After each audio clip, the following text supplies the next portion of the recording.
This is the weekly Roundup on EAC News Channel, your look back at the past week in the Kingdom of Wonder. A very good evening, I'm Darshana Gauchan. The King of Cambodia, His Majesty King Norodom Sihamoni, is urging married couples to establish a tradition of planting trees in parks organized by the Capital Provincial and Forestry Administration. EAC News reporter Decca Nin has more details. On the morning of Saturday, 9th of July, King Norodom Sihamoni gave a royal speech on the benefits of forests for humanity and the disadvantages that people face when they lose more trees. He said, "The loss of all kinds of forests can lead to floods, greater winds, risk of lightning strikes, and droughts, which have made water reserves needed for humans and animals to dry up, leading to a loss of income, loss of wildlife, and fish resources of all kinds, which can cause desertification and deterioration of soil quality." The king also called on monks, local authorities, the private sector, and citizens across the country to plant as many trees as possible, including palm trees in pagodas, public places and resorts, roads, around canals, villages, and fields to provide shade for people and animals. He added that trees will also provide wood for construction, firewood, help to increase soil fertility, and create better land for agriculture, block wind force, absorb carbon dioxide, and reduce climate change. He said, "We should especially pay attention together to creating a new idea for newlyweds to plant a tree as a souvenir in a wedding garden. A forest formed in this way by the Capital Provincial Forestry Administration for everyone in towns, districts, municipalities, communes, sangkats, villages." The King of Cambodia said he would like to dedicate this Plant Day ceremony to be in the heart of the nation and become a tradition of unity, planting all kinds of trees together, preserving, protecting, and developing precious forest wildlife resources to last forever. He stressed that planting trees is a green investment in nature that provides many benefits for all of humans, animals, and the planet as a whole. Lekanin, EAC News.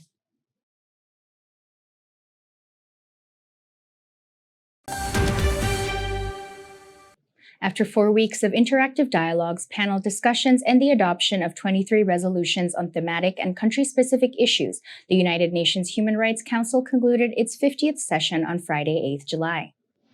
According to a press release issued by the Permanent Mission of the Kingdom of Cambodia to the United Nations Office and other international organizations at Geneva, the Cambodian Permanent Mission, represented by Ambassador and Permanent Representative Sakun An, delivered a total of 22 statements featuring normative and practical progress and accomplishments of the Kingdom in diverse categories of human rights and including the 3 joint statements of ASEAN. One of the main points of progress presented was Cambodia's Blossom strategy, used for the national COVID-19 vaccination campaign, to provide vaccines for free in a non-discriminatory fashion, including for inmates and foreign residents, resulting in more than 94% of the total population being inoculated. Other main highlights included the expansion of social protection coverage since the launch of the National Social Protection Policy Framework in 2016, Cambodia's development of digital education and top ranking in Southeast Asia in terms of lowest mobile data cost, the successful integration of gender perspectives into national policies and the increased number of female civil servants rising to nearly 50%, the outstanding efforts to combat child labor with more than 100 campaigns held in 2021 with the participation of nearly 3,000 people, Cambodia's support to scale up actions for climate change mitigation, the exercise of freedom of expression, association, and peaceful assembly within the bounds of the law, and Cambodia's participation in the renewed call by many delegations for the OHCHRC to work in a fair and depoliticized manner. The Cambodian Permanent Mission also co-sponsored 10 joint statements during the 50th session of the HRC on topics such as promoting multilateralism, family and work balance, technical assistance, climate change, nexus of technology to good governance, women's rights, and more. Prime Minister Hun Sen has requested the Ministry of Education, Youth and Sports to extend the 2023 first-term vacation until 19th May so that students can also participate and help celebrate the 32nd SEA Games that Cambodia will be hosting. EAC News reporter Anthony Ellis has more. Speaking at a meeting at the ASEAN Para Sports Federation and the CGAF Council meeting on Monday morning, Prime Minister Hun Sen said that the 64 years Cambodia has failed to seize the opportunity to host a regional sports event. So as the host of the SEA Games in 2023, Cambodia has the ambition to welcome guests warmly so that they can have the best experience while in Cambodia. Therefore, the Prime Minister requested the Olympic Committee of Cambodia to be well prepared for this event. while stressing what the media and people must also participate to promoting the national image through actions such as keeping the environment clean, respecting traffic laws and showing friendliness to guests. While the SEA Games will be held on the 5th of May 2023, the Prime Minister has requested the Ministry of Education to extend the first term vacation for students until the 29th of May so that students can also have time to volunteer and help out with several sports events and celebrations. The spokesman of the Ministry of Education, Youth and Sports, Ruth Sovachar, told EAC News that the ministry is examining the possibility and will provide more information later. According to the official countdown that the SEA Games and the ASEAN Para Games, only 297 days are left until the Cambodia will host the Games in Phnom Penh in 2023. Anthony Ellis, EAC News. Prime Minister Hun Sen has reaffirmed his continued support to the sustainability of the Voice of the Blind Association in Phnom Penh. The Prime Minister made this affirmation during his unannounced visit to the association on Monday morning.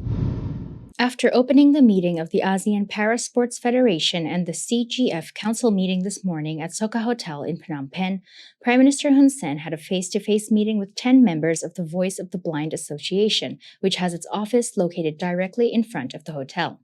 While meeting with them, he inquired about the operation and sustainability of the association, especially around the opening of the Office of Massage Services for the Blind, in addition to some work related to the association's radio and television channels.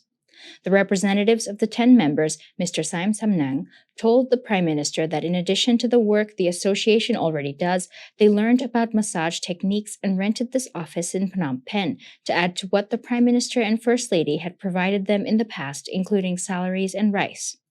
During the visit, Prime Minister Hun Sen provided 10 million real, about $2,500, and $1,000 additional dollars to the association.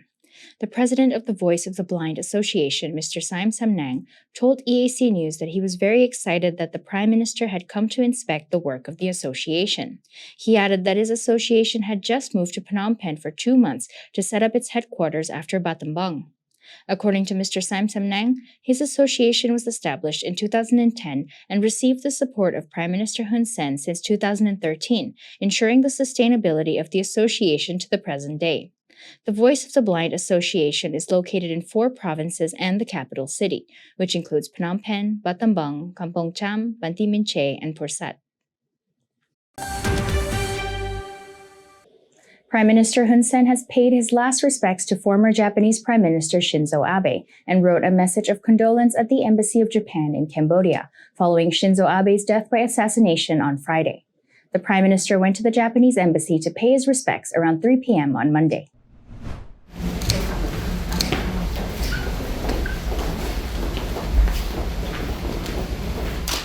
In his written condolences addressed to the people of Japan, Prime Minister Hun Sen said, "On behalf of the royal government, the people of Cambodia, and myself, I would like to express my deepest condolences to the government and people of Japan and the family of the deceased." The death of His Excellency Shinzo Abe, the former Prime Minister of Japan, on 8 July 2022 is a great loss and indescribable pain. His Excellency Shinzo Abe's death is not only the loss of a Japanese patriotic hero who led the growth and enhancement of Japan's role on the international and regional stage, but also the loss of a truly good friend of the Cambodian people and myself, who contributed to the development of Cambodia-Japan bilateral relations until the strategic partnership was achieved in 2013, as well as the promotion of development assistance in Cambodia. The kind and sincere gestures of His Excellency Shinzo Abe will always be etched in the hearts of the Cambodian people as well as me forever. In this sad situation, I pray that His Excellency Shinzo Abe's soul will be safe and sound. I would like to say goodbye to Your Excellency for the last time, he concluded. Former Japanese Prime Minister Shinzo Abe was a good friend of Prime Minister Hun Sen's in politics, foreign affairs, and personal affairs. In 2017, Shinzo Abe gave a surprise birthday celebration to Prime Minister Hun Sen. Remembering this friendship, the Cambodian Prime Minister decided to declare a national day of mourning on Sunday, 10th July, where all flags were flown at half-mast nationwide. All karaoke bars and clubs across the country were also closed for the day, while restaurants and beer gardens were banned from selling alcohol. The Ministry of Water Resources and Meteorology has issued an additional notification regarding the changing weather situation in Cambodia, saying that between 11th and 14th July, the coastal areas in Cambodia will have continuous rain, which may result in some areas of Sinakville and Kokong to experience flooding. EAC News reporter Anthony Ellis has the details. In a statement issued on Monday, the Ministry of Water Resources and Meteorology said that the situation was caused by the effects of prolonged ITZ low pressure from Thailand, linked in an active low pressure, so the South China Sea and the southwest monsoon over the coast and southern parts of Cambodia. While floods warnings in Kokong and Sihanoukville provinces, the Minister of Water Resources also confirmed there will be heavy rain, strong winds and high waves in the sea surface. The ministry has said please keep the public informed and take extra precaution to avoid any possible accidents. In late June, Sihanoukville Province Governor Koik Chomaron instructed the Provincial Department of Water Resources and Meteorology to restore the canal system into Sihanoukville to avoid flooding. According to the Department of Water Resources, more than 10,000 cubic meters of soil has been removed and the canal system in the province. Sihanoukville was hit by severe flooding in 2021, which inundated the province and killed one person. Anthony Ellis, EAC News. Sri Lanka's President Gotabaya Rajapaksa has informed Prime Minister Ranil Wickremesinghe that he will resign. The Prime Minister's office said on Monday, after tens of thousands of protesters stormed the official residences of both men. After Saturday's sweeping protests in the wake of the liberating economic crisis, the Speaker of Parliament said Rajapaksa would resign on Wednesday. However, there has been no direct word from Rajapaksa on his plans. Wickremesinghe has said that he would also step down and allow all-party interim government to take over. Leaders of the protest movement have said crowds would keep occupying the residence of the President and the Prime Minister in Colombo until they finally quit office. Colombo, Sri Lanka's largest city, was calm on Monday as hundreds of people strolled into the President's secretariat and residence and toured the colonial-era buildings. Police made no attempt to stop anyone. "I'm so exhausted I can barely speak," said the 28-year-old as he sat on the plastic chair outside the President's office. "I come alone all this way because I believe we need to see this through. This government needs to go home and we need better leaders." Ordinary Sri Lankans have mainly blamed Rajapaksa for the collapse of the tourism-dependent economy, which is hardened badly by the COVID-19 pandemic and the ban of chemical fertilisers that was later reversed. Government finances were crippled by mounting debt and the lavish tax breaks given by the Rajapaksa regime. Foreign exchange reserves were quickly depleted as oil prices rose. The country barely has any dollars left to import fuel, which has been severely rationed, and the long lines have formed in front of shops selling cooking gas. Headline inflation to the country of the 22 million hit 54.6% last month, and the central bank was warned it could rise up to 70% in the coming months.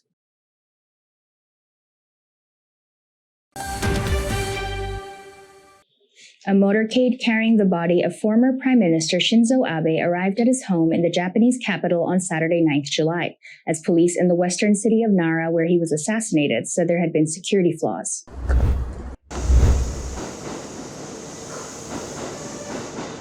Tributes poured in from the world as leaders from various countries, including Cambodia, America, Australia, China and South Korea, all expressed shock of sadness as the assassination of Japan's former Prime Minister Shinzo Abe. UN Secretary Council held a minute of silence and Biden signed a condolence book. In Australia, the Sydney Opera House was illuminated in red and white colours of the Japanese flag in his honour. Japan's longest-serving leader, Abe, died after being shot while campaigning for a parliamentary election. Japanese Prime Minister Fumio Kishida said that the country had lost a great politician. The Japanese government expects security loopholes in the killing of the former Prime Minister Shinzo Abe to be discussed and investigated, and the country's top spokesman said on Monday. Chief Cabinet Secretary Hirokazu Matsusano told a regular briefing that the government has received a report suggesting there was security and guard system fault.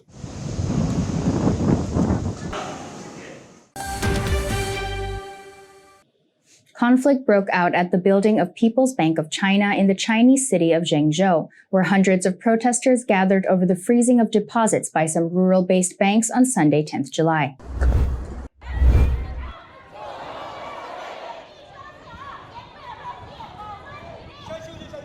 Something you don't see in China very often is protesting. In video, you can see protesters were dragged and subdued on the ground as heavy-handed security personnel attempted to disperse the crowd. Protesters threw water bottles at security personnel, the video showed. Both groups hit each other and pushed each other away. A large group of security personnel in plain clothes and uniforms were at the scene. The large group gathered on the steps of the bank, held banners reading Henan Bank, "Return our legal deposits, our people's life-preserving savings money," and chanted. The banks froze millions of dollars worth of deposits in April, telling customers they were upgrading their internal systems. The banks have not issued any communication on the matter since, depositors said. About 1,000 people gathered outside the Zhengzhou branch of China's central bank on Sunday to demand action. Videos showed depositors waving banners and throwing plastic bottles at approaching security guards, who then roughly dragged some of the protesters away. "I feel so aggrieved. I can't even explain it to you," one protester, surnamed Zhang, 40 years old, told Reuters. Zhang said he had been hoping to retrieve about 170,000 yuan, or $25,000, deposited with one of the banks, the Zhejiang Huanghuai Community Bank. Zhang said he had suffered injuries to his foot and thumb and was taken away by 4 unidentified security personnel at around midday. Security personnel outnumbered protesters by around 3-1, he said. "They did not say they would beat us if we refused to leave. They just used the loudspeaker to say that we were breaking the law by petitioning. That's ridiculous. It's the banks that are breaking the law." The banks, which include the Yuzhou Xinminsheng Village Bank and the Shanghai Huimin Country Bank, are under investigation by the authorities for illegal fundraising, the state-run Global Times reported.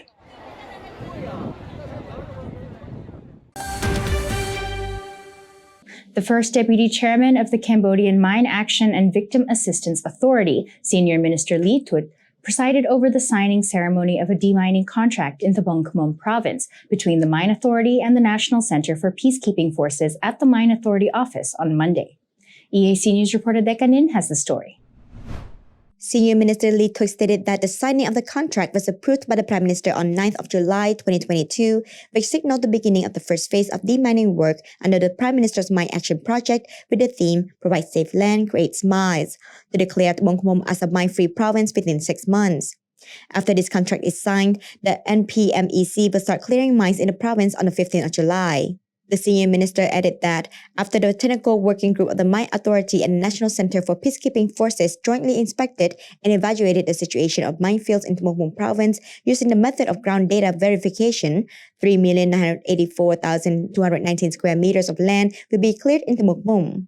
He added that the Mine Authority needs a total budget of $764,302 to end the presence of mines in the province. This includes the cost of pre-screening, quality control, and the full demining work. The senior minister further stated that in addition to demining work in Bangkomon province, the Mine Authority is also working with the army to inspect and assess the condition of minefields in Udong and Tpong district of Kampong Speu province, which is scheduled to start operation soon. Dekanin, EAC News. The Ministry of Health has announced the discovery of the new BA4 and BA5 strains of the COVID-19 Omicron variant in travelers arriving from abroad to Cambodia, within the community, and also among some people testing to get their travel certification to go abroad. EAC News reporter Anthony Ellis has more.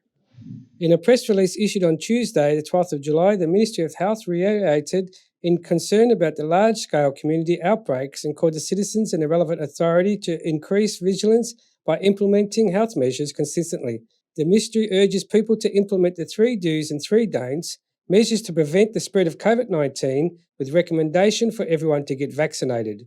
In the letter, the Ministry of Health stated, the circulation of the new variant Omicron, BA.4 and BA.5, which has an ability to spread faster than previous strains of Omicron, such as BA.1 and BA.2, leads to an increase of the number of cases in Cambodia. And these new variants are also able to penetrate the human immune system more easily, making the individual's immunity decline faster. In patients with infections with the new BA.4 and BA.5 symptoms are no different from those in the previous variant. Symptoms such as fever, cough, sore throat, runny nose are similar to the common cold. The spokesman of the Ministry of Health, Dr. Al Van Din, has reminded people to be careful about COVID-19 and said that people should not underestimate the virus and should get vaccinated against it in a timely manner. She said millions of people once cured of the COVID-19 virus continue to have some long-term health effects that are yet to be determined. such as severe fatigue, headaches, insomnia, or affecting the musculoskeletal system or affecting individual organs. This is what the World Health Organization and experts are continuing to do more research on. Cambodia found new COVID-19 cases starting from the 28th of June after 52 days of no cases. Prime Minister Hun Sen sent an urged voice message on the night of the 28th of June, urging people to take precautionary measures and to get everyone vaccinated to prevent the large-scale spread of COVID-19 once again. The National COVID-19 Vaccination Committee has confirmed that the people can go to any vaccination site or health centre to receive their vaccines. The vaccine helps to build the immune system of individuals and the community as a whole to prevent the possibility of COVID-19 reoccurrence. Failure to take the booster dose will lower the body's immunity. Anthony Ellis, EAC News. The Deputy Commander of the Royal Cambodian Armed Forces and the Commander of the Royal Cambodian Army, Lieutenant General Hun Manait, has said that the moral foundation of humanity must be in education from young to old, and this base is necessary for maintaining stability, security, and social harmony. Speaking during the inauguration ceremony of the Buddhist Secondary School of Samdek Preah Thomaliket Loh Lai Sonsam Kosal in the area of Wat Sonsam Kosal in Phnom Penh on Monday, Lieutenant General Hun Manait said that in order to achieve this moral foundation, there must be three main players in training human resources in Cambodia, including teachers who provide knowledge in schools, parents, grandparents, and other relatives who continue to educate and teach at home, and the environment and surrounding society, which must be conducive to the absorption of knowledge and experience. He said that the Prime Minister has the goal and ambition to make Cambodia a high middle-income country by 2030 and a high-income country by 2050. To this end, the Prime Minister has made every effort to attract both domestic and foreign investment to increase economic progress and, more importantly, to protect the lives of the people from being affected by war, division, and deaths due to COVID-19, because these factors may have a long-term impact on the development of the nation. He added that the government's 5 approaches, reflection, bathing, scrubbing, treatment, and surgery, will continue and are not accidental, as they are the vision of the Cambodian People's Party, which is constantly self-assessing its shortcomings based on leadership and policy formulation, which is a factor that has received overwhelming support from people across the country. He continued that in this regard, the party has always strived to correct shortcomings, fortify its strengths in a timely manner, and to the best of its ability, gain further support and continue to be successful for the upcoming 2023 elections, to provide more opportunities for the Prime Minister to continue to lead with national interests at the heart, and to continue to serve the people toward continual happiness and swift development. The Ministry of Public Works and Transport has decided to close all entrances to the expressway and stop allowing vehicles to use the road in order to save time during construction and to avoid accidents on the road. EAC News reporter Anthony Ellis has more details. In a statement issued on Tuesday, the Ministry of Public Works and Transport confirmed that the Phnom Penh-Sihanoukville Expressway is still under construction and has not yet been fully equipped with traffic safety equipment. Additionally, the number of people using the road before its total completion has increased, causing frequent accidents. To avoid further accidents and to allow the construction company more time to complete the road, the Ministry has decided to stop all vehicles from accessing the expressway until it's completed. The letter issued by the Ministry states, "The Ministry of Public Works and Transport has ordered the construction company to close all entrances and exits without allowing all types of vehicles to access the expressway, except for vehicles serving the project and vehicles with requirement permits from the Ministry of Public Works and Transport from the time of this announcement." The decision of the Ministry comes after a series of accidents occurred on the expressway.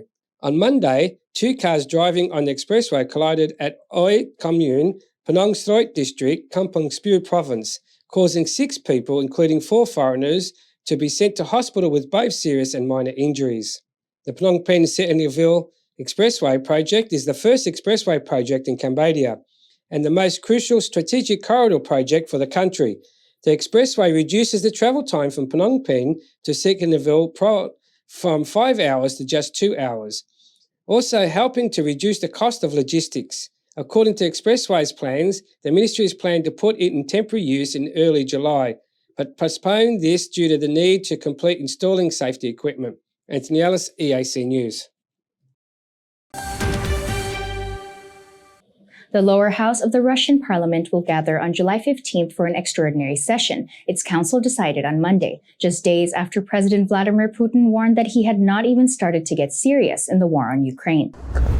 Вокруг Донбасса и по его границам пролегла бы новая линия фронта. Putin used a meeting with parliamentary leaders on Thursday to dare the United States and its allies to try to defeat Russia in Ukraine, which Russia invaded on February the 24th. Parliamentary leaders all thanked Putin for his decisions. The Russian parliament, dominated by a party which always supports Putin, listed some amendments on the competition and information policy that would be discussed on the extraordinary session. President Vladimir Putin said Russia had barely got started in Ukraine and dared the West to try to defeat it on the battlefield, while insisting that Moscow was still open for the idea of peace talks. In a hawkish speech to parliamentary leaders more than 4 months into the war, Putin said that the prospects of any negotiation would grow dimmer and longer the conflict dragged on. Today we hear that they want to defeat us on the battlefield. What can you say? Let them try, he said.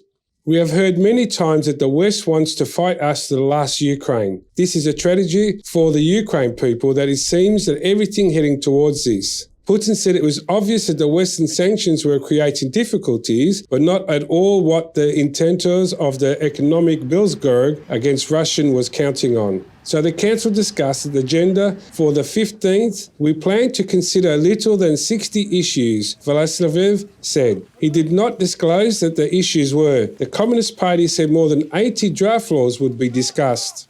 Putin has increasingly cast the war as the battle between Russia and United States, which he says humiliated Russia since the 1991 fall of the Soviet Union by engaging NATO eastwards and was using Ukraine to threaten Russia. The United States has repeatedly said it does not want to fight Russia. President Joe Biden said that March that Putin could not remain in power. Remarks the White House later said it did not mean Washington was seeking regime change in Moscow.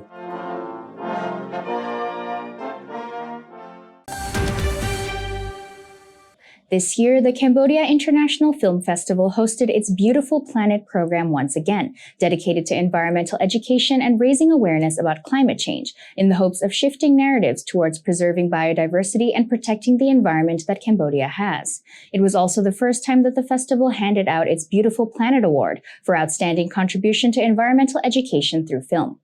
EAC News attended the film festival this year to get more details on this special program. This year, Beautiful Planet program had a special focus on the Mekong region and screened films under topics such as biodiversity loss, water resources, rainforest, transportation, agriculture, power, water and food management, climate change, pollution, and indigenous populations. Films such as Dole Trail, Memories, Home, Walking with Giants, and Humans and Elephants put a spotlight on elephant conservation practices, elephant mistreatment, and the unintended consequences of ecotourism. There were intentional documentaries such as Moving Upstream Gangcha, Voice of Seeing, Mulberry in the Woods, the traditional Brazilian family Katu, The Last Forest, and Children of the Mist, which explore the daily lives and cultures of different indigenous groups around the world and how they clash with the expectations from the mainstream for better or worse. Tasty Drops, Anxious, Traps, Sanung, Throw, Cloakmaker, and My Daily Food focus on Cambodian indigenous groups known as Thapun, Brow, and Jarai, as there is little known recorded information about these groups and their bond and integration with nature. Sea Within a Sea, The Last Breath of the Tonle Sap, and Staying Afloat discuss the different changes being seen in Cambodia's bodies of water, spanning from the impact on the coral reefs at Kosdai to plummeting fish stocks in the Tonle Sap, as well as the impact of the pandemic and dry season on Siem Reap.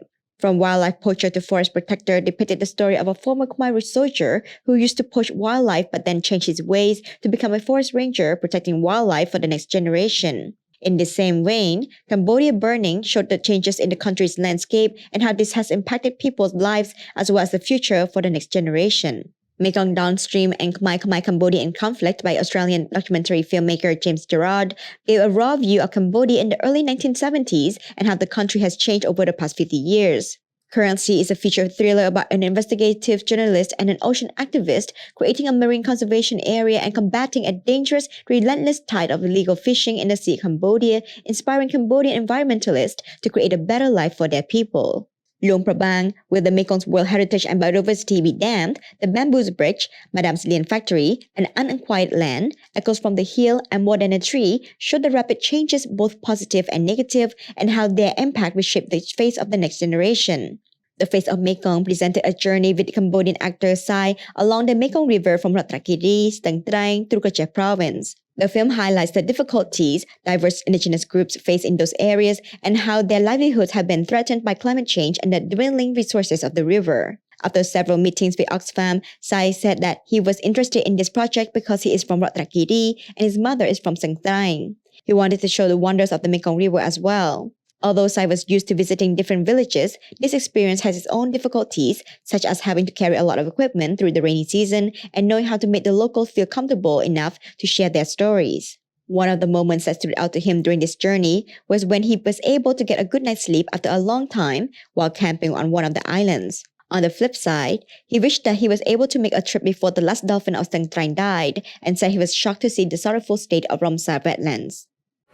រំពឹងថានឹងទៅជួបផ្សោតដែលយើងគាត់ថាផ្សោតចុងក្រោយដែលនៅក្នុងខេត្តសង្ត្រៃហ្នឹងប៉ុន្តែយើងទៅអត់តដង្ហើមដែលផ្សោតហ្នឹងគឺស្លាប់នៅក្នុងខែ2ហើយយើងទៅខែ3ហើយដើមឈើដែលជាព្រៃរ៉ាំសាដែលនៅដែលដុះដើមរំជែងហ្នឹងដែលវាដុះនៅកណ្ដាលទន្លេហ្នឹងដែលពីក្មេងខ្ញុំធ្លាប់ឃើញច្រើនតែពេលនេះគឺវាងាប់អស់ហើយជា 70-80% ទៅទន្លេអញ្ចឹងនេះគឺជាទស្សនីយភាពដែលរៀងរន្ធត់សម្រាប់ខ្ញុំអញ្ចឹងណា Min Kim Long, co-founder of Kudu Studios and one of the producers of the documentary, said that it took them about 5 or 6 months to research, film, and write the story. He echoed the hard times of the long travel and unpredictable weather. However, he said he enjoyed the excitement of being able to travel to new places despite having traveled to many places in Cambodia before and being able to hear many unexpected stories. One of the stories that surprised him the most and stayed with him during this journey was about the elderly who work with nature and conserve it. ខ្ញុំជួបចិត្តជាមួយសាច់រឿងរបស់ពួកគាត់ដូចជាពិសេសអង្គចាស់ចាស់ដែលគាត់មានវ័យអាយុ 60 70 តែគាត់បានប្រាប់សាច់រឿងរបៀបគាត់ធ្វើចការវិលជុំ 2 ឆ្នាំគាត់នៅកោះនេះ 2 ឆ្នាំគាត់នៅកោះនេះអញ្ចឹងគ្រប់8 ឆ្នាំគាត់វិលមកធ្វើកន្លែងហ្នឹងវិញឧបមាគាត់ប្រមូលផលឈើអីចឹងណាអញ្ចឹងមកថាគាត់កាប់ឈើប្រើប្រាស់ដូចគ្នាប៉ុន្តែគាត់មិនមែនកាប់មកកន្លែងដល់អស់ទេគាត់កាប់គាត់មានបរិមាណគាត់ត្រូវការហើយគាត់គ្រប់8 ឆ្នាំគាត់វិលមកកាប់វិញ sustainable វាមិនមែនកាប់ហើយមកប្រើអស់ទេ He added that the changing water levels have also impacted the quantity of fish and the living conditions of birds. When they started pre-production for the documentary, he said they were able to record birds perched on the trees, but during the actual production time with Sai, there were no more birds to be found. Visualizing the Mekong focused on a series of documentaries from first-time young Cambodian filmmakers who studied at the Bopana Center. Jak Kompong, Pillarless House, On the Boat on the River, and Diamond in the River follow the lives, traditions, and culture of the people in the lower Mekong, while The Heart of Ramsar, Green Hole, Following Dad's Path, The Treasure of Mekong, and Whose Shadow follow the lives of the people living in the upper Mekong region. The filmmakers and people featured in the film also echoed facing various predicaments because of the weather. Although the people who live along the Mekong are used to the rain and wind, the filmmakers were not. And in the 40 days they spent researching the topic before filming, they said they felt scared, especially when filming on boats. One filmmaker shared that even a pig on the boat was scared because of the weather.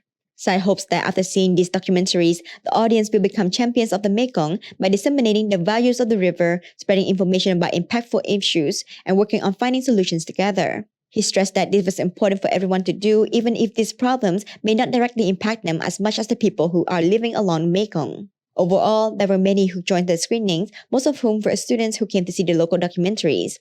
Although we may increasingly see natural resources get misused and abused, it seems there is hope yet in our younger generations who are working towards protecting our beautiful planet.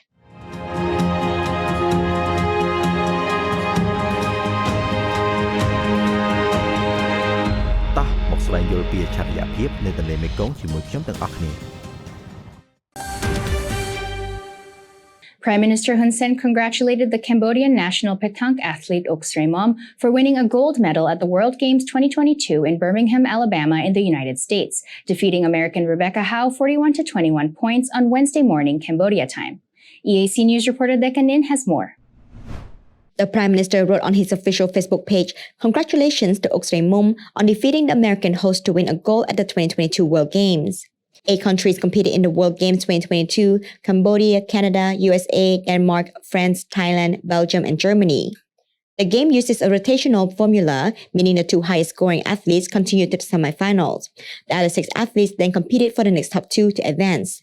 As a result, Mom, who finished 3rd, competed against the runner-up Katrin Jung from Denmark in the first round.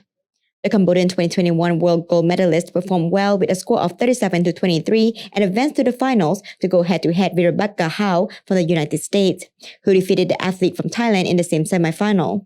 Reaching the finals, Mom managed to beat American Rebecca Howe 41-21 to become the gold medalist in the baton precision shooting single women event at the World Games 2022. Bekanin, EAC News. Prime Minister Hun Sen has continued to urge everyone to receive the COVID-19 vaccine, both the basic and booster doses, after expressing concern about the spread of the new BA4 and BA5 strains of the Omicron variant.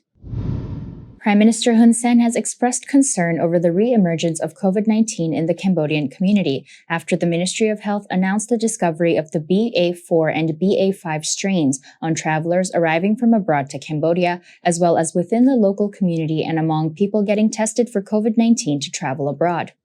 He added that there is currently a series of people testing positive for COVID-19 through both PCR and rapid tests in Phnom Penh and other provinces. He said that although there is no need to close the provinces, capitals, cities, and the shops, the royal government calls on citizens to increase measures to protect personal health by returning to the implementation of the 3 do's and 3 don'ts, in addition to getting everyone vaccinated, as this is the only way to avoid potential catastrophe on human life. ដែលយើងឃើញបទពិសោធន៍ថាសប្តាហ៍នេះអ្នកដែលបានឆ្លងគឺមានជំងឺមិនតាន់ធ្ងន់ធ្ងរការមិនតាន់ធ្ងន់ធ្ងរនេះគឺបណ្ដាលមកពីយើងបានចាក់វ៉ាក់សាំងប៉ុន្តែប្រសិនបើយើងមិនបានចាក់វ៉ាក់សាំងទេប្រហែលជាបញ្ហាបានកើតឡើងចំពោះជីវិតប្រជាពលរដ្ឋរបស់យើងរួចស្រេចទៅហើយ ដូច្នេះខ្ញុំប្រកាសណាខ្ញុំបន្តការអំពាវនាវឲ្យបងប្អូនប្រជាពលរដ្ឋអញ្ជើញមកទទួលវ៉ាក់សាំងឲ្យបានគ្រប់គ្នា He praised the previous success of the fight against COVID-19 as a result of the people's active participation in government measures, asking the people to continue participating in the fight against this pandemic. ខ្ញុំប្រកាសណាខ្ញុំអង្វរករចំពោះប្រជាពលរដ្ឋរបស់យើងយកចិត្តទុកដាក់សុខភាពតលខ្លួនព្រោះនេះជាបញ្ហាដែលមានសារៈសំខាន់បំផុតមិនមានអ្នកណាឈឺជំនួសយើងនោះទេ On Tuesday, 12th July, Cambodia detected 16 new cases of COVID-19 in the community, resulting in a total of more than 130,000 cases in the country and more than 3,000 deaths. As of Tuesday, 94.38% of the total 16 million population has been vaccinated against COVID-19, of which more than 14 million have been vaccinated with the base dose, nearly 10 million have been vaccinated with the 3rd dose, more than 4 million have been vaccinated with a 4th dose, and nearly 370,000 people have been vaccinated with a 5th dose. Cambodia has been recording new COVID-19 cases since 28th June, following a 52-day streak of no cases. Prime Minister Hun Sen sent an urgent voice message on the night of 28th June, urging people to take precautionary measures and to get everyone vaccinated to prevent the large-scale spread of COVID-19 once again. The U.S. Assistant Secretary of State for East Asian and Pacific Affairs, Daniel Crittenbrink, held a press conference on Wednesday morning at AmCham Exchange for the occasion of his current visit to Cambodia from 11th to 15th July. EAC News reporter Dekanin has the details. During the press conference, Assistant Secretary Crittenbrink reaffirmed America's commitment to the Indo-Pacific region and to its relationship with Cambodia, further conveying support for Cambodia's success as the 2022 ASEAN chair. Providing an overview of what he has done so far since arriving in Cambodia on Monday, 11th of July, the Assistant Secretary said he completed a series of constructive meetings with a range of senior Cambodian officials, including the Minister of Foreign Affairs, Deputy Prime Minister Prasakhon, and the Minister of Interior, Deputy Prime Minister Saw King. He underscored that the U.S. is a longtime friend of Cambodia and remains committed to its relationship with Cambodia and improving the lives of all Cambodians. He highlighted that the U.S. has provided more than $3 billion in assistance to support Cambodia's development and has helped fuel employment and prosperity across the kingdom by being the country's largest export market. He also mentioned how the US has aided Cambodia in the fight against COVID-19 by donating 3 million vaccine doses, with more vaccines set to arrive later this year, and a total of more than $16 million in supplemental COVID-19 assistance. He expressed his appreciation for the efforts of Deputy Prime Minister Prat Sakhonn as the ASEAN Special Envoy on Myanmar, and further stated that the US urges Myanmar to cooperate in swiftly implementing the ASEAN 5-point consensus. On the subject of democracy, he reiterated that the US remains troubled and urges adherence to international commitments to respect freedom of expression. We remain troubled by continued restrictions on civic space and fundamental freedoms, as well as the targeting of political opposition leaders and other civil society and human rights advocates. Those actions undermine multi-party democracy and the rule of law. We urge adherence to international obligations and commitments to protect and respect the freedoms of expression, association, and peaceful assembly, and reopen civic and political space ahead of the 2023 national elections. The Assistant Secretary also touched upon the hot-button issue of the Ream Naval Base, which the US maintains it sees as a point of concern and possible threat to Cambodia's autonomy and regional security if an exclusive People's Republic of China military presence at the base is allowed. He urged for full transparency on the intent, nature, and scope of the project regarding the base, as well as what role the PRC military is playing in its construction.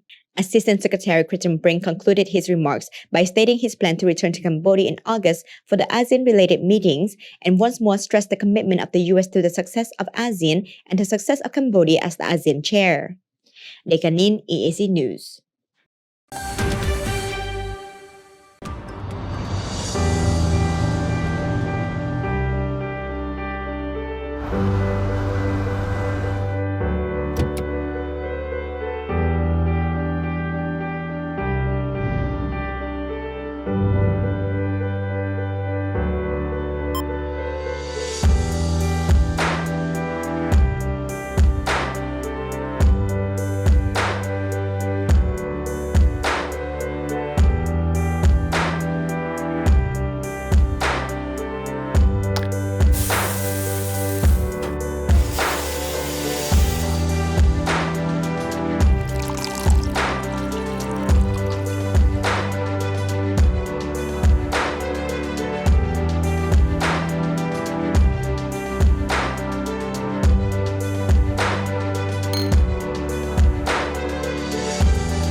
If it's happening and you need to know about it, you'll get it all right here.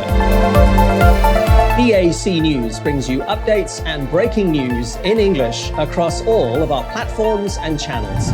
The EAC News app, YouTube, Facebook, Telegram, Twitter, and our website www.eacnews.asia. Join me and the rest of the EAC News team every day on your favorite channels.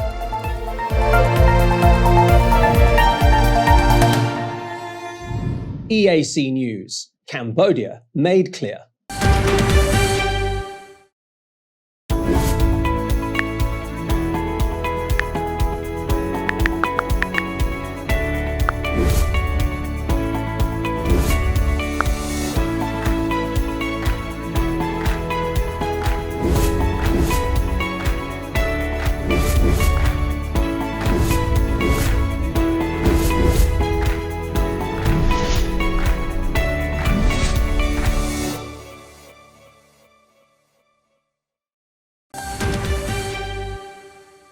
U.S. Assistant Secretary of State for East Asian and Pacific Affairs Daniel Kritenbrink, U.S. Ambassador to Cambodia Patrick Murphy, and the Cambodian Minister of Culture and Fine Arts Phung Sakona celebrated the repatriation of 27 looted artifacts to Cambodia at the National Museum on Wednesday, 13th July.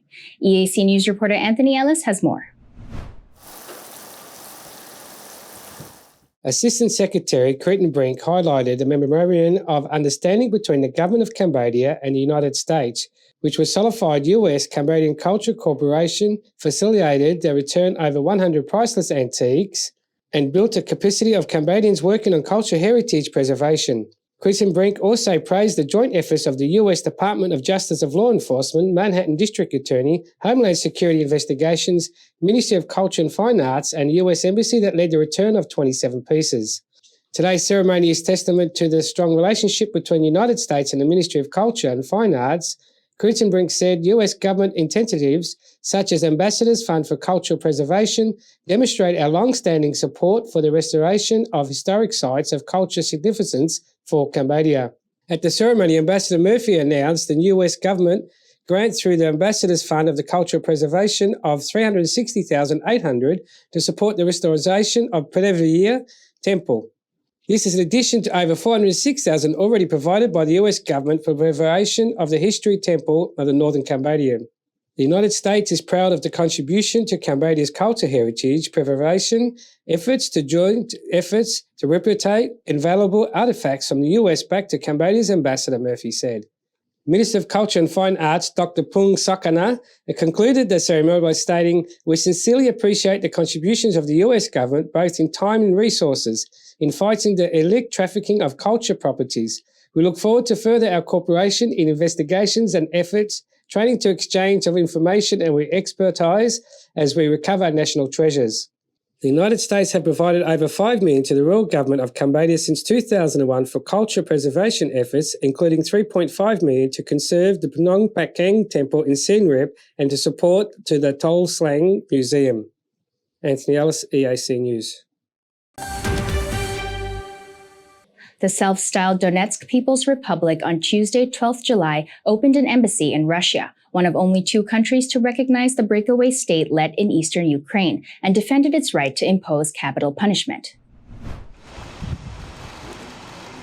DPR Foreign Minister Natalia Nikonorova said the territory's use of the death penalty, which it has handed down to 2 Britons and a Moroccan for fighting as mercenaries for Ukraine, was irrelevant to its bids for diplomatic recognition. Asked if capital punishment would tarnish the DPR's image, she said, "We consider that mercenary activity is indeed a terrible crime because people, for a reward, come to another country to kill other people, despite having no personal goals connected to the conflict in question. Yes, it is the highest measure of punishment, but it is in our legislation and is not linked to the further process of recognition of the Donetsk People's Republic by other states." Britain's Aidan Aslan and Sean Pinner and Morgan Braham Sardon were sentenced last month after what Western politicians described as a show trial. Their appeals are pending. Their relatives said they are soldiers who were under contract to the Ukrainian army and are therefore entitled to the protection of the Geneva Conventions on the Treatment of Prisoners of War. So far, only Russia and Syria have recognized the DPR as independent, but Nikonorova said it was also in discussion with the ambassador of North Korea. The opening of the embassy in a building close to Moscow's Garden Ring Artery was a low-key affair with no senior Russian government figures present. DPR officials' plans for a grand ceremony have been put on hold because of the grave situation in eastern Ukraine, which is the main focus of the current fighting. "We can't celebrate here when our countrymen are dying," Ambassador Olga Makayeva said. In a move denounced by Kyiv and the West as illegal, Russia recognized the independence of the DPR and another breakaway entity, the Luhansk People's Republic, 3 days before President Vladimir Putin sent his forces into Ukraine on February 24th on what he calls a special military operation. Sri Lankan President Gotabaya Rajapaksa fled the country for the Maldives on Wednesday, hours before he was due to step down amid widespread protests over his handling of a devastating economic crisis. Rajapaksa, his wife, and 2 bodyguards left aboard a Sri Lankan Air Force plane, the Air Force said in a statement. Now is the time that they... A government source of the person close to Rajapaksa said he was in Male, the capital of Maldives. The president would most likely proceed to another Asian country from there, the government source said. The president's flight brings to an end of the rule of the powerful Rajapaksa clan that has dominated politics in the South Asian nation for the last 2 decades. Protests against the economic crisis have simmered for months and come to a head last weekend when hundreds of thousands of people took over the key government buildings in Colombo. Critics blame the Rajapaksa's and their allies for the runaway inflation, corruption and the severe lack of fuel and medicines. Government sources and aides said that the president's brothers, former Prime Minister Mahindra Rajapaksa and former Finance Minister Basil Rajapaksa were still in Sri Lanka. News of the president's flight spread. Thousands of people gathered at the main protest site in Colombo chanting "Gotta Thief," referring him by a nickname. Rajapaksa was due to step down as president on Wednesday to make way for unity government after the protesters stormed his and the Prime Minister's official residence. Sources close to Mahinda Yapa Abuwajgawandana, the Speaker of Sri Lanka's parliament, said he was yet to receive any communication from Rajapaksa. The source close to Rajapaksa said he would send in a letter of resignation later on Wednesday. That would make the Prime Minister Ranil Wickremesinghe the acting president, although he was also offered to resign. If he does, the Speaker will be acting president until the president is elected as per the Constitution. A statement from protest leaders, however, have warned of the decisive flight if the Wickremesinghe does not resign on Wednesday afternoon. If we don't hear from the resignation of the President and the Prime Minister by the evening, we may have to gather back and take over Parliament of another government building, said Buddha Prahada Govindratane, one of the organisers of the recent protests. We are strongly against the Gottarani government. Both have to go.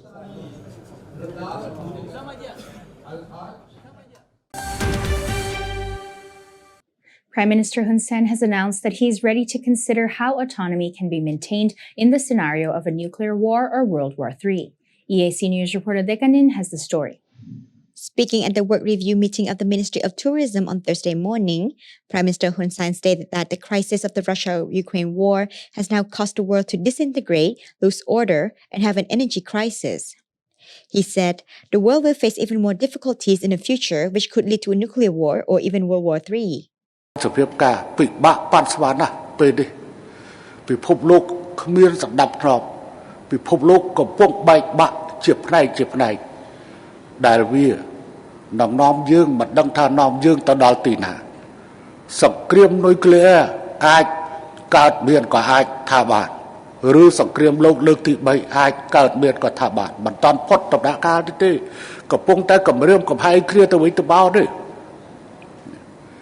កំពុងគម្រាមកំហែងគ្នាទៅវិញទៅមកទេស្ថានភាពនោះជាស្ថានភាពដែលយើងត្រូវមើលឃើញត្រៀមគិតទុកឲ្យហើយដើម្បីឈានទៅរកភាពម្ចាស់ការរបស់យើងនៅក្នុងប្រទេសរបស់យើង On Friday, 8th of July, the Cambodian Council of Ministers approved the request for Cambodia to become a party to the Convention on Assistance in the case of a nuclear accident or radiological emergency of the International Atomic Energy Agency.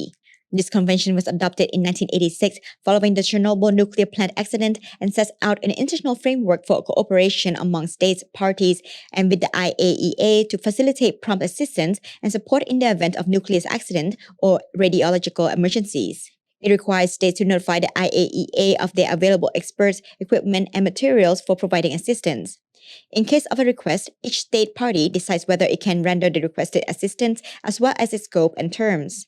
The crisis in Ukraine is affecting the whole world, causing an energy crisis and greater division between Russia and the United States. NATO, a U.S. ally, has deployed troops in its member states in response to the attacks made by Russia, while Russia has stepped up military action in Ukraine and passed a number of laws to support domestic industry to its military activities as well. Russian President Vladimir Putin confirmed in February that Russia's nuclear armed forces were ready for any Western national security threat. Dekanin, EAC News. Prime Minister Hun Sen has urged all mobile phone services to improve their internet services in both rural and urban areas. EAC News reporter Anthony Ellis has more. While speaking at a work review meeting of the Ministry of Tourism on Thursday morning, Prime Minister Hun Sen said he is urging for improvement on internet services because people no longer need to work face-to-face. He has added remote work has also strengthened domestic tourism. The COVID-19 pandemic forced people to stay indoors and social distance. Many workplaces were able to adapt and change their daily operations to remote work. As the world opens up again due to widespread vaccination, allowing greater control over the disease, some companies have already returned to work in person, while some still continue to opt for remote work. Some countries have also issued special visas for remote workers, as working from home is now here to stay, Cambodia is hopeful for more long-stay tourists in the country. Anthony Ellis, EAC News. The Secretary of State of the Ministry of Social Affairs, Veterans and Youth and Secretary General of the Disability Action Council, M. Chan Makara, has supported and encouraged the integration of disability-related data into digital systems to promote the successful implementation of the rights of persons with disabilities, as well as programs focused on allowing persons with disabilities to benefit more from society without facing discrimination and with an improved quality of life. Speaking at the opening ceremony of the training course on data entry and reporting on the web application of the Disability Action Council on Thursday morning, 14th July, Secretary of State M. Chan Makara stated that web applications will help facilitate ministries, institutions, and capital provincial disability action councils in transmitting statistical data and reports on the implementation of the National Disability Strategic Plan to the General Secretariat of Disability Action Council. This sharing of data is a necessary measure to analyze and evaluate the progress of implementing this strategic plan, and also provides important input for the preparation of a comprehensive report on the progress of the overall disability sector, which is to be submitted to the Royal Government as well as the United Nations Office. He added that this is the second time that Disability Action Council has opened a training course for officials related to the disability sector in Cambodia, and hopes that after completing the course, participants will gain knowledge on how to enter data more clearly in the system. He said, "Your duties and responsibilities in integrating data and reports into the web application accurately are very important, because this is an important contribution to the implementation and evaluation of the National Disability Strategic Plan, in line with the United Nations Convention on the Rights of Persons with Disabilities and other national and international legal norms aimed at furthering the success of the rehabilitation of persons with disabilities in all areas of development and social equality." In order to monitor participation in the implementation of the National Disability Strategic Plan 2019 to 2023 for ministries, institutions, and other relevant partners by the end of 2021, the General Secretariat of Disability Action Council, in cooperation with the United Nations Development Program, built a monitoring system which evaluates the implementation of the strategic plan through a web application that collects and compiles all input statistical data. This data is then submitted to Disability Action Council to analyze and include in a final report on the progress of the disability sector in Cambodia. U.S. President Joe Biden said he would use force as a last resort to prevent Iran from getting a nuclear weapon as he began a trip to the Middle East. This is your 10th visit, but your first as president. Speaking in an interview with Israel's Channel 12 TV that was recorded before he left Washington on Tuesday the 12th of June, but aired Wednesday the 13th of June, Biden said he will keep Iran's Islamic Revolutionary Guard Corps on the US Foreign Tourist Organization's list, even if it killed off in 2015 Iran nuclear deal. Asked if his past statements that he would prevent Tehran from obtaining nuclear weapons meant he would use force against Iran, Biden replied, "If that was the last resort, yes." Iran denies it seeks nuclear weapons, saying that it is a nuclear program in solely peaceful purposes. Tehran struck a deal with 6 major powers in 2015 under which it limited its nuclear program to make it harder to obtain a weapon in return for relief and economic sanctions. US President Donald Trump reneged on the deal in 2018 and imposed harsh sanctions on Iran, prompting Tehran to start violating the agreement nuclear limits about a year later. Efforts to reject the deal far from failed, with a senior US official telling Reuters that the chances of its rival were lower after indirect talks between the United States and Iran Doha 2 weeks ago. Negotiators appealed close to a new deal in March, but talks broke down largely because of the US refusal of Tehran's demand for Washington's remove the IRGC from the terrorism list, arguing that was outside the scope of reviving the pact. Asked if he was committed to keeping the IRGC on the FTA list, even if it killed a deal, Biden replied yes. The IRGC, a powerful political function in Iran, controls the business empire as well as the elite armed and intelligent forces that Washington access the global terrorist campaign. Bodies of Mexican migrants who died in a sweltering trailer truck during a failed smuggling attempt in San Antonio last month were repatriated on Wednesday so their families can mourn them at home. 25 of the victims from Mexico out of 53 victims will be brought back to their places of origin, according to the Mexican government, who will cover the repatriation expenses. 2 flights with 16 bodies landed at the Toluca airport in Mexico State, departing from San Antonio, and a third one is expected. Among those repatriated, there were some of the youngest victims, Giovanni and Sai Olivares, and their cousin Misael Olivares, all of them from Veracruz. Coming from a small town in that eastern state, Alaquilapan, Teofilo and Yolanda Olivares told reporters weeks ago about the painful choice to let their children go on June 21st, following in the footsteps of other cousins who migrated 8 months ago to the United States. WhatsApp messages between Sai and his father that read, "Sai, yes, thank you. We are going to make a great effort to be back with the little ones to be able to work, pay for everything, and do everything we can. We will try our best. Valencia, are you going to be let out? Sai, apparently they will return for us shortly. Valencia, do you have shoes? Sai, yes, I got some size 8. Valencia, what is happening? June 28, 2022. Valencia, Sai, talk to me, son. Valencia, son, talk to me." This was the last time they had contact with each other before Valencia found out the sad news about his son. Hermelina Morteda, Masael's mother, said her son had permissions to go beyond the family's shoemaking tradition. Teofilo said the family agreed to pay a smuggler 200,000 pesos for each of his sons to be taken to the United States. He added he had to pawn his home to meet the payment.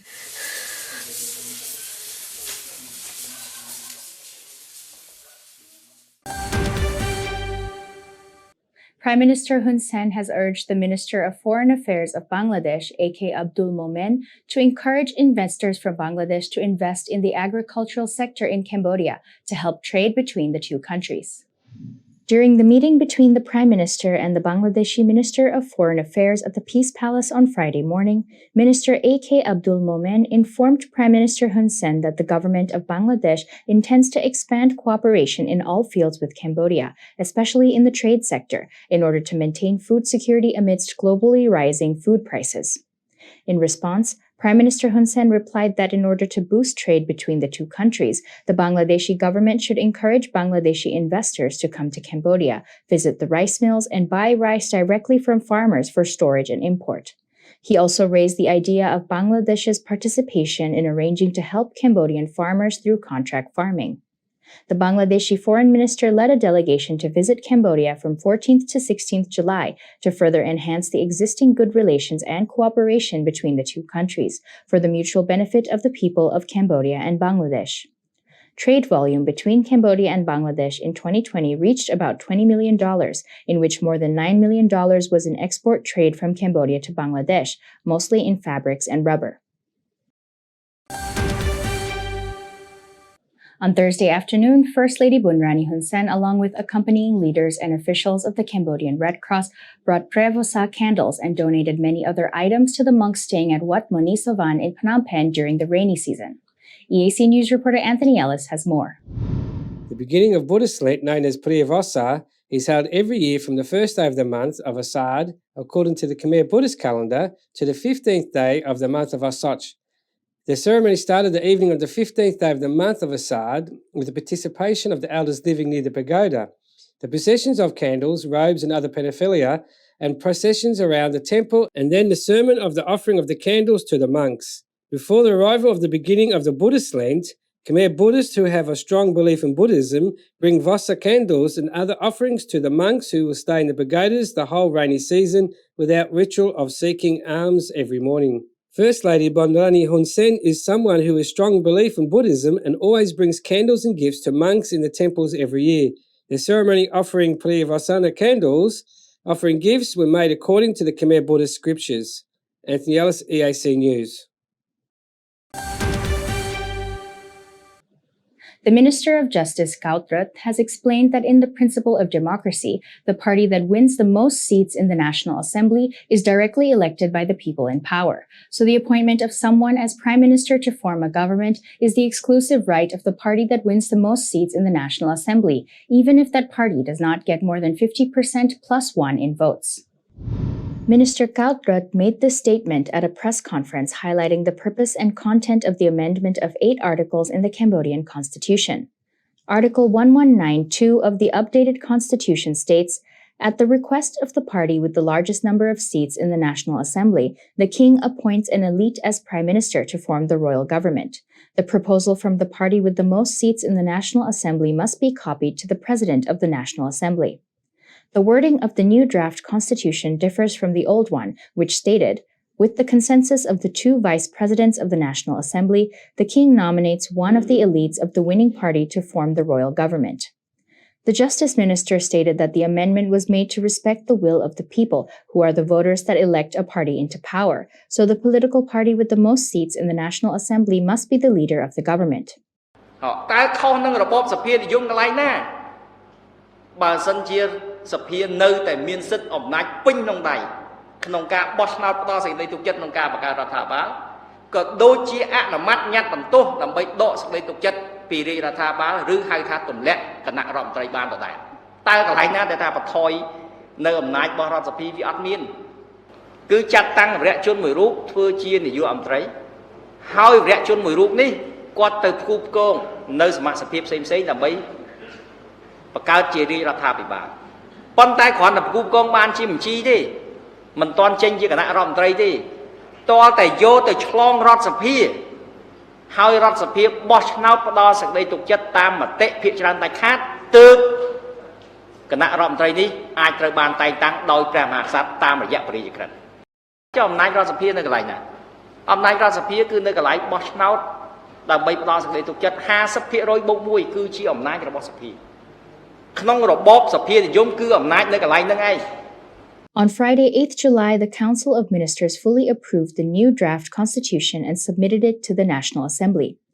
According to Minister Galtbreth, the current amendment to the constitution was necessary to ensure the functioning of state institutions, to maintain stability and peace, fill the gaps of the constitution, and to uphold the fundamental principles of liberal multi-party democracy, the principles of the constitutional monarchy, and the ruling regime of Cambodia.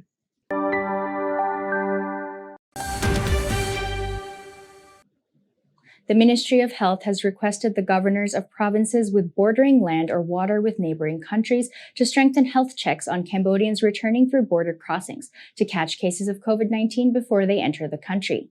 EAC News reporter Anthony Ellis has more details. In a notification issued on Thursday, the 14th of July, the Ministry of Health informed all governors of the border provinces that there are health measures to be applied to passengers, citizens or Cambodian workers entered through Cambodia through the land and water borders between Cambodia, Thailand, Laos and Vietnam. Those who have not been vaccinated or still have not completed their full basic dose are required to undergo free rapid testing.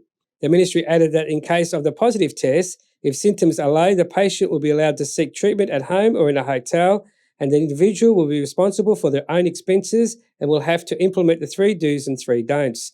In accordance with the set procedures and standards from the management, care and treatment of patients with COVID-19. Those with severe symptoms were referred to a hospital. Cambodia began detecting new cases of COVID-19 from the 28th of June after a 52-day streak of no cases. Prime Minister Hun Sen said the urgent voice message on the night of 28th of June, urging people to take precautionary measures and to get everyone vaccinated to avoid large-scale spread of COVID-19 in the community once again. Anthony Ellis, EAC News. The Ministry of Posts and Telecommunications has decided to build 100 more antenna stations to improve the quality of service, prioritizing tourist destinations and remote tourist areas. For the construction of more antennas, the Ministry of Posts and Telecommunications will use funding from the Global Service Obligations Fund, as well as cooperate with the Ministry of Tourism, the Ministry of Environment, other relevant ministries and mobile operators to improve the quality of services to priority tourist destinations and remote tourist areas. The construction of this additional antenna station is in line with the mechanism of the Ministry of Posts and Telecommunications, which has 5 service quality improvement teams in 5 regions throughout the country and 8 service quality improvement teams in Boré, Phnom Penh to fulfill the operator's obligation to build additional antennas to improve the quality of telecommunication services and coverage. It should be noted that this decision was made after Prime Minister Hun Sen urged for the quality of internet services to be improved in both rural and urban areas, as well as resorts in Cambodia, during the work review meeting of the Ministry of Tourism on Thursday, focusing on restoring and promoting Cambodia's tourism sector in and after the COVID-19 crisis. Wildfires raged across tinder-dry country in Portugal, Spain, France, Croatia, and Turkey on Thursday, burning homes and threatening livelihoods as much of Europe baked in a heat wave that has pushed temperatures into the mid-40s in some parts. Nations across southern Europe experiencing the second heat wave in as many months have been hit by a series of wildfires over the last few weeks. In Portugal's central Lieira district, tired firefighters battle to control blazes that have been fanned for strong winds. Footage from the area on Wednesday showed smoke darkening the skies and billowing across the highway, while flames licked around the roofs of houses of one small village. It is absolutely crucial we avoid new events because it leads to the exhaustion of firefighters and all others who are doing their best to control the situation. When it gets to the eucalyptus, it's like an explosion, Antonio, an elderly resident of a nearby village, Giesteria, said as he anxiously watched approaching flames. Across the border in western Spain, a fire that started in Extremadura region on Tuesday swept in Salamanca province in the region of Castilla and Leon, forcing the evacuation of 49 children from the summer camp on Thursday. Regional authorities said more than 4,000 hectares, or 9,900 acres of the land had been burnt. On Croatia's Arctic coast, firefighting planes swooped low to dump water over the burning forest, and troops were called to help firefighters battling to contain three major wildfires around Zadar and Zabernik. In southwestern France, more than 1,000 firefighters backed by 9 water bombing planes were battling 2 firefighters that were started on Tuesday. The fires have already burnt 5,300 hectares, a figure that has doubled over the past 24 hours. The other blaze, now the biggest with 2,900 hectares, was along the Atlantic coast, close to the Dule de Pilat and the tallest sand dune in Europe, in the Aracon Bay area, above which heavy clouds of dark smoke were seen rising into the sky. Around 6,000 people were evacuated from surrounding campsites on Wednesday and another 4,000 people early on Thursday. A wildfire also broke out near the southern eastern town of Tasakon on Thursday, burning several hundred hectares of land. Thousands of people also evacuated from homes in Turkey's southwestern Dakota Peninsula as the fire started on Wednesday, was fanned by strong winds overnight and threatened the residential areas. The forestry minister said that the fire had been brought under control on Thursday after 7 firefighting aircrafts and 14 helicopters were deployed to contain it. Scientists blame human-caused climate change for the increased frequency of extreme weather, such as heat waves, which has also hit parts of China and United States in recent days. A study in journal Nature last week found the number of heat waves in Europe has increased 3 to 4 times faster than in the rest of the northern mid-latitudes, such as United States and Canada, due to a large part of the jet stream air currently splitting into 2 parts for longer periods.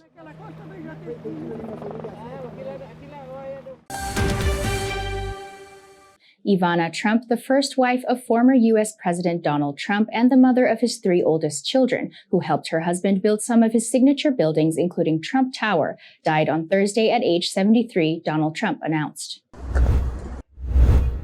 I am very saddened to inform all of those that loved her, of which there are many, that Ivana Trump has passed away at her home in New York City, Trump said in a post on the social media platform Truth Social. The couple married in 1977 and divorced in 1992. They had 3 children together, Donald Jr., Ivanka, and Eric. Ivana Trump was a survivor. She fled from communism and embraced this country. She taught her children about grit and toughness and compassion and determination, the Trump family said in a statement. She grew up under communist rule in the former Czechoslovakia. Neither the Trump family statement nor the post from the former president mentioned the cause of death, but a police spokesperson said she was found dead on the stairs inside her apartment and that foul play was not suspected.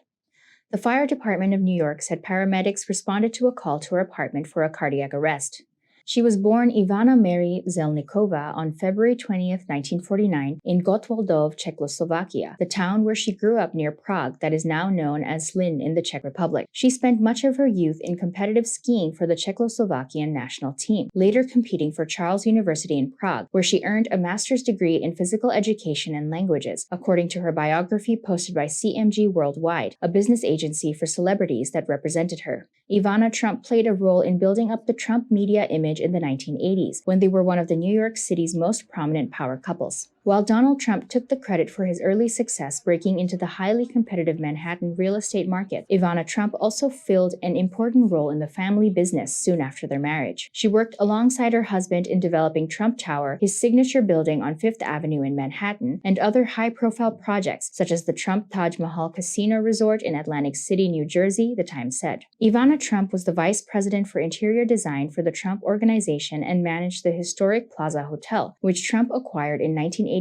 all while raising her 3 children. She married 3 other times, including once before she met Trump in what she described as a Cold War marriage to obtain an Austrian passport. Her 2 later marriages also ended in divorce.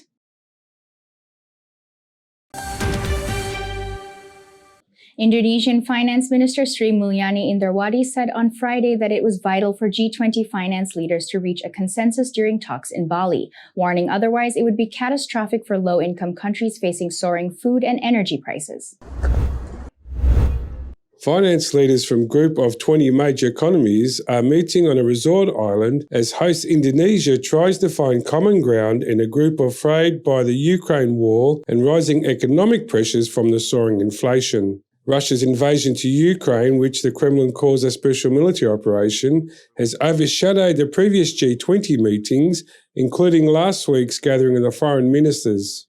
Sri Mulyani said that the world had high hopes that the group would be able to find a solution to the triple threat of the war, rising commodity prices, and their spillover effects of ability of low-income countries to repay debt.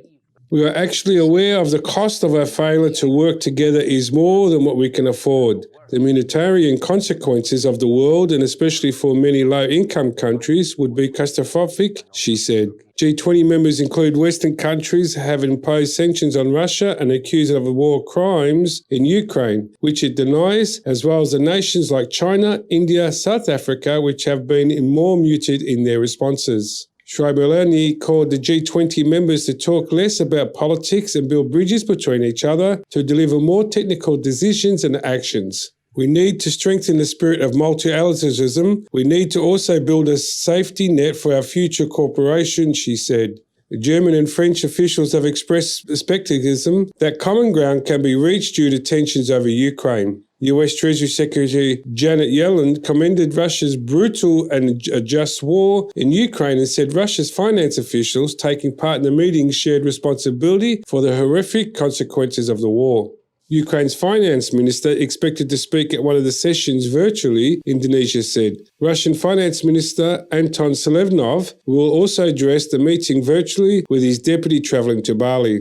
Russian Foreign Minister Sergei Lavrov walked out of one of the sessions of the meeting and his counterparts in Bali last week, following what he called a frenzy of criticism of his country over the war. The meeting ended without a communique or any announcements of the agreements. Yellen said that one of her key objectives was to push G20 creditors, including China, to finalise debt relief for countries in debt distress.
If it's happening and you need to know about it, you'll get it all right here.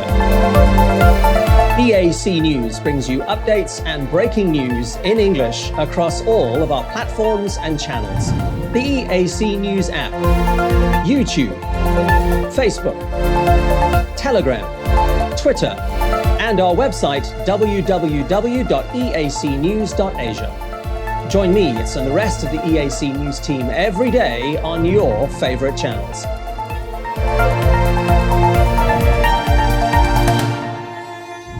EAC News, Cambodia made clear.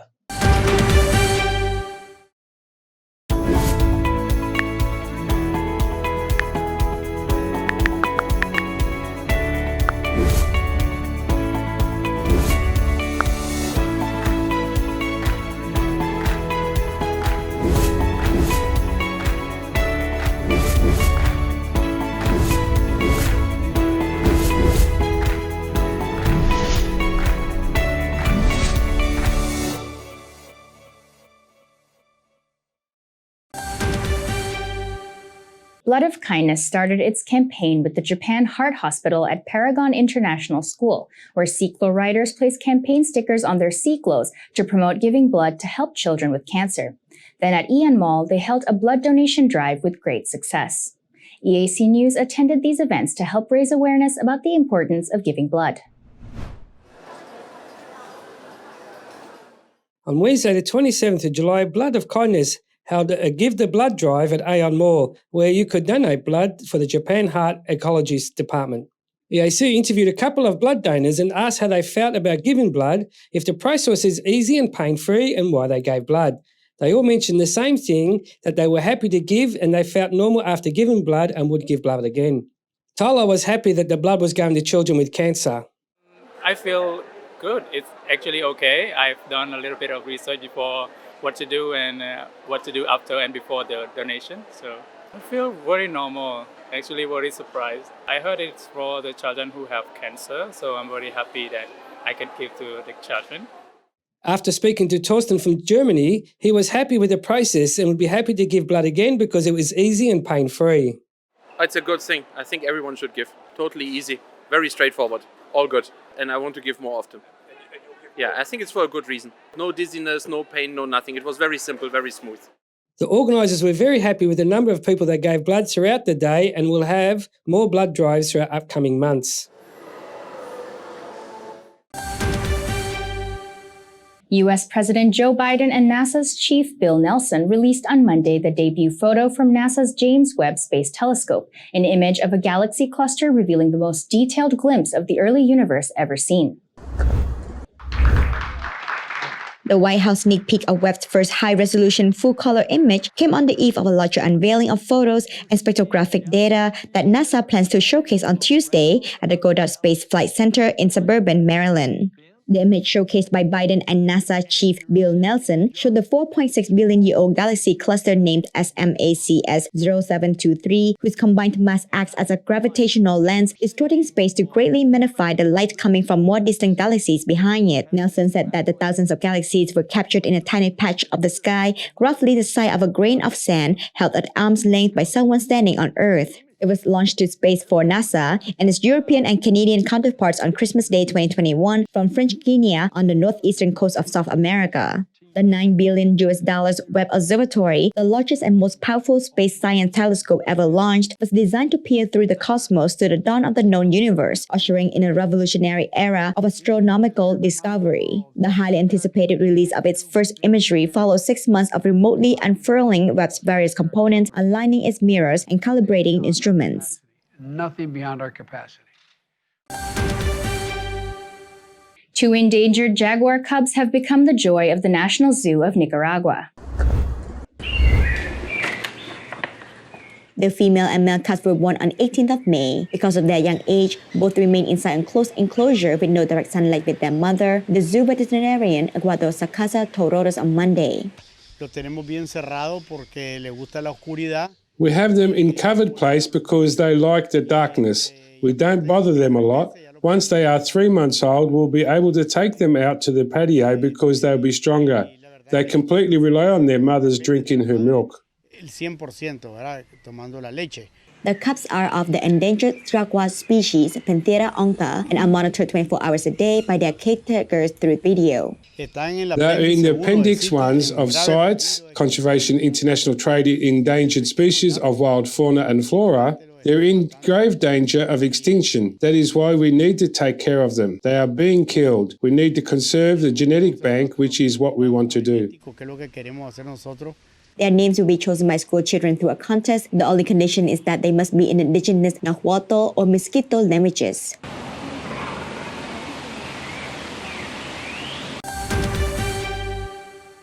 And finally, a NASA scientist said on Tuesday that he was moved to tears by one of the inaugural photos from the Webb Space Telescope that shows a galaxy cluster, part of which dates to nearly 95% as old as the Big Bang.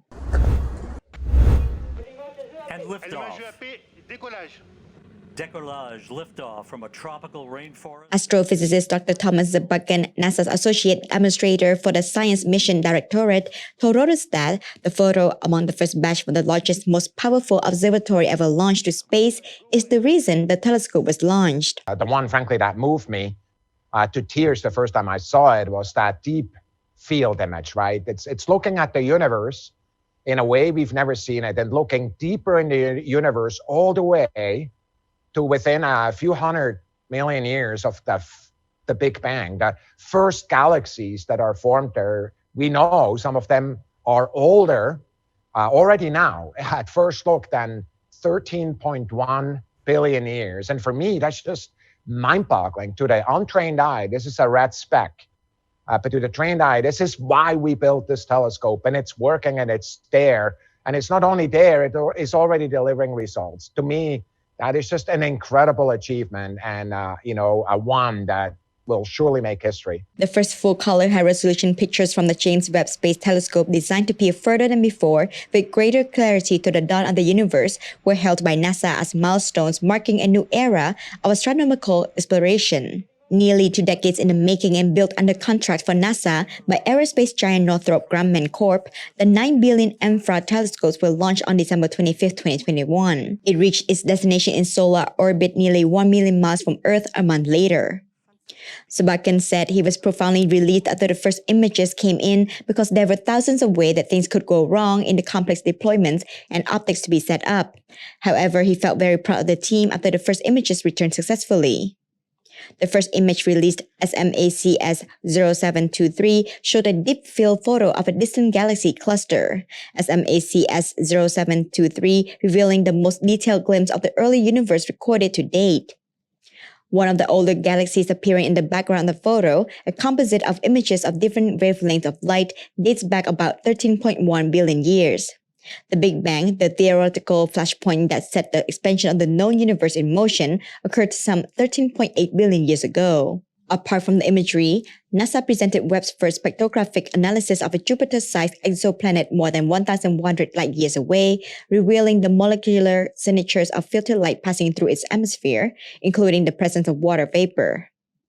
Scientists have raised the possibility of eventually detecting water on the surface of smaller, rockier Earth-like exoplanets in the future. The goal is to find components of the atmospheres of planets that have the promise that they could be hosts of life. Among the 4 other Webb subjects getting their close-ups on Tuesday were 2 enormous clouds of gas and dust blasted into space by stellar explosion to form incubators for new stars, the Carina Nebula and the Southern Ring Nebula, each 1,000 light-years away from Earth. The collection also included fresh images of another galaxy cluster known as Stephan's Quintet, first discovered in 1877, which encompasses several galaxies NASA described as locked in a cosmic dance of repeated close encounters. Built to view its subject chiefly in the infrared spectrum, Webb is about 100 times more sensitive than its 30-year-old predecessor, the Hubble Space Telescope, which operates mainly at optical and ultraviolet wavelengths. With Webb finely tuned after months spent remotely aligning its mirrors and calibrating its instruments, scientists will embark on a competitively selected agenda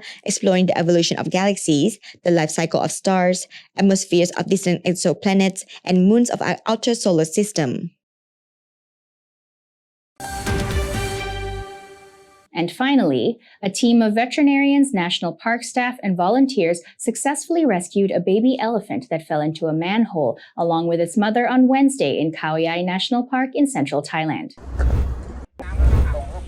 According to park officials, a 1-year-old calf fell into a drain hole while the mother was guarding it without leaving its side. The rescue team used anesthetic shots to subdue the frantic mother elephant, resulting in one half of her falling into the hole. However, it allowed the baby elephant to suckle from its mother. Rescuers then used a crane to lift the mother up, but she fainted due to stress. The video showed staff members performing CPR to save the elephant's life. The calf later climbed out of the hole and suckled on the mother until she regained consciousness, and both were able to return to the wild.